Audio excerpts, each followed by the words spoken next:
अस्सलाम वालेकुम नाज़रीन, आज हमारा दिल बहुत गमज़दा है, बहुत रंजीदा है।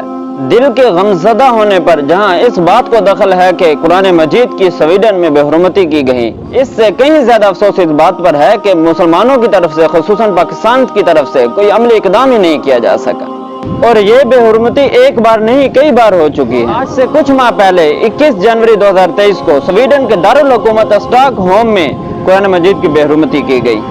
इससे पहले 1 मई 2022 को भी इसी मुल्क में कुरान मजीद की बेहुरमती की गई। इससे पहले 14 अप्रैल 2022 को इसी मुल्क के एक शहर लिंकपिंग में कुरान मजीद की बेहुरमती की गई। इसके अलावा फ्रांस में कुरान मजीद की बेहुरमती की गई, डेनमार्क में कुरान मजीद की बेहुरमती की गई और इसी तरह नॉर्वे में भी कुरान मजीद की बेहुरमती की गई। आखिर कुफार ऐसी हिम्मत कैसे दिखा रहा है कि वो हमारी सबसे बड़ी, सबसे मुकद्दस तरीन किताब की ऐसे बेहुरमती करता है?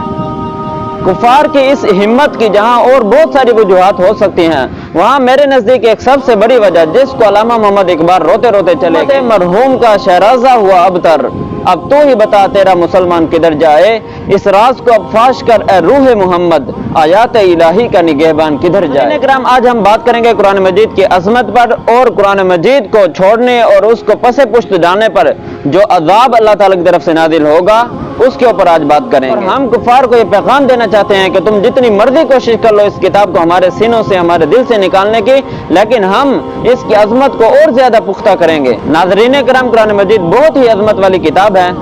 सूरतुल वाक़िया में अल्लाह ताला ने इरशाद फरमाया, इन्नहु लकुरआनुन करीम फी किताबिम मकनून ला यमस्सुहु इल्लल मुतहहरून, कि ये बड़े रुतबे का कुरान है जो लोहे महफूज में है और इसको वही हाथ लगाते हैं जो पाकीज़ा हैं। बुखारी और मुस्लिम की रिवायत है, हज़रत अबू हुरैरा रज़ियल्लाहु ताला अन्हु रिवायत करते हैं कि नबी करीम सल्लल्लाहु अलैहि वसल्लम ने इरशाद फरमाया, तमाम अंबिया को ऐसे मौजज़े दिए गए जिन्हें देखकर लोग ईमान लाए, और मुझे जो मौजज़ा दिया गया है वो कुरान है, तो बदरिया वही दिया गया है, लिहाजा मुझे उम्मीद है कि मुझ पर ईमान लाने वाले क़यामत वाले दिन तादाद से ज्यादा होंगे। कुरान मजीद की अज़मत का हमें मुस्तशरिकीन की ही ज़बान से भी पता चलता है। वज़ीर आज़म क्लैड स्टोन ने अरकान पार्लियामेंट से खिताब करते हुए कहा कि जब तक मुसलमानों के हाथ में कुरान है, हम उन पर अपना तसल्लुत कायम नहीं कर सकते, लिहाजा हमारे पास इसके अलावा कोई रास्ता नहीं कि हम कुरान मजीद का या तो वजूद खत्म कर दें या मुसलमानों का इसके साथ ताल्लुक कता कर दें। फ्रांसीसी वजीर आज़म लाकोस्ट ने जब वो अलजायर के शाह सवार मुजाहिदों से आजिज आ गया तो उसने कहा कि कुरान मजीद तो फ्रांस से भी ज्यादा ताकतवर है।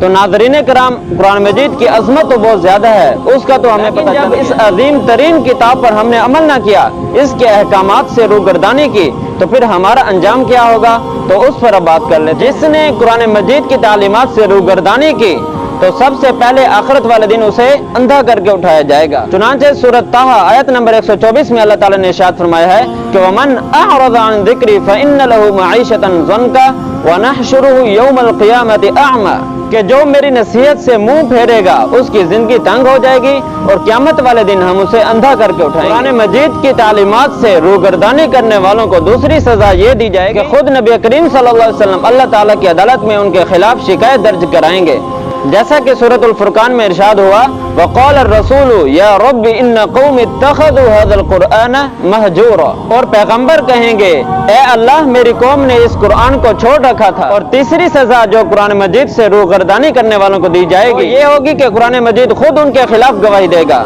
जिस तरह के सही मुस्लिम में नबी करीम सल्लल्लाहु अलैहि वसल्लम का इरशाद है कि अल कुरान हुज्जतुन लका व अलैक, कि कुरान मजीद या तो तेरे हक में गवाही देगा या तेरे खिलाफ गवाही देगा। अब आप खुद सोचें कि जिसके खिलाफ नबी करीम सल्लल्लाहु अलैहि वसल्लम और कुरान मजीद गवाही दें तो उसको कौन सी जमीन पनाह देगी और उसकी कौन मदद करेगा। और चौथी सजा जो उनको दी जाएगी वो ये होगी कि उनको जहन्नुम के शदीद तरीन अजाब में मुब्तला कर दिया जाएगा, कि जिसके बारे में सूरत अल जिन में इरशाद हुआ कि वमन युअरिज़ अन ज़िक्रि रब्बिही यसलुकहु अज़ाबन सअदा। मेरे भाइयों, आज के इस मौजू का खुलासा ये है कि हम अपने आप को कुरान मजीद की तालीमात के मुताबिक ढाल लें और अपनी तमाम जिंदगी कुरान मजीद के उसूलों के मुताबिक, अहकामात के मुताबिक गुजारें। आखिर में मेरी आपसे गुजारिश है कि अगर आप हमारे चैनल पर नए हैं तो हमारे चैनल को सब्सक्राइब कर लें और वीडियो को लाइक और शेयर जरूर कीजिएगा। वस्सलाम व आखिरु दावाना अनिल हम्दुलिल्लाहि रब्बिल आलमीन।